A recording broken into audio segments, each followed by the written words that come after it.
Hey there, it's Micah again with Mastery, and in this video we're going to take some of the stats we made in the other reporting video, and we're going to basically just break them out for, you could say month to date, quarter to date, whatever, but break them out by dates. I'll start by saying that not all of these are going to be perfect, but I'll show you the differences here. So we'll start with some of the more easy ones. Contacts is something that's easy to break out month to date because we're basically saying, well, it's a new contact and they have a field called date created that we can filter by. So if I go into my contact search, I go into the miscellaneous criteria and I go down, there's this field right here, date created interval. It's very easy to say, month to date, for example.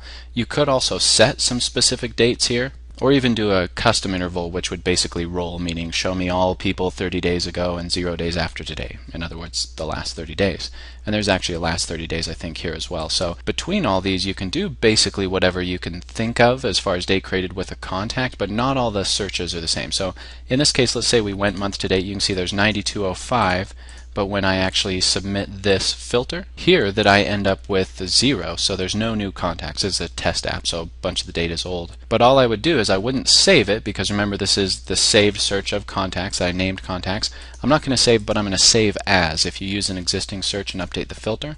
In my case, I always do month to date, so I would say contacts, probably month to date. You could also do MTD contacts. However it works for you, that's fine. Once I've saved it, then back on the home page I can just add it again. So let's just do this one and then we'll go through the others because they're a little bit more complex in some cases. But first off, let's add another dashboard widget so that we can fit these month to date stats. I'm going to want another little box of stats.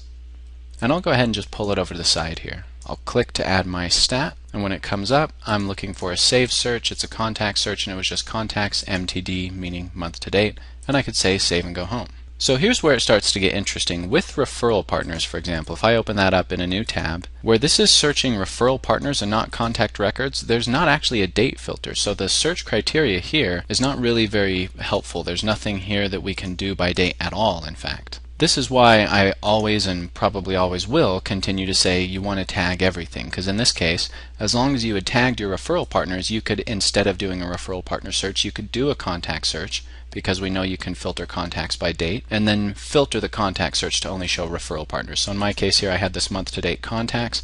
If I wanted to do month to date referral partners, I might reuse this same criteria, since the criteria really here on the date created is month to date, but I might on the general search criteria or on the tags make sure that they're an affiliate, and I might have a tag to that effect. Yeah, I got a couple different types of affiliates in here, so I could say, well, show me all the people who joined with this different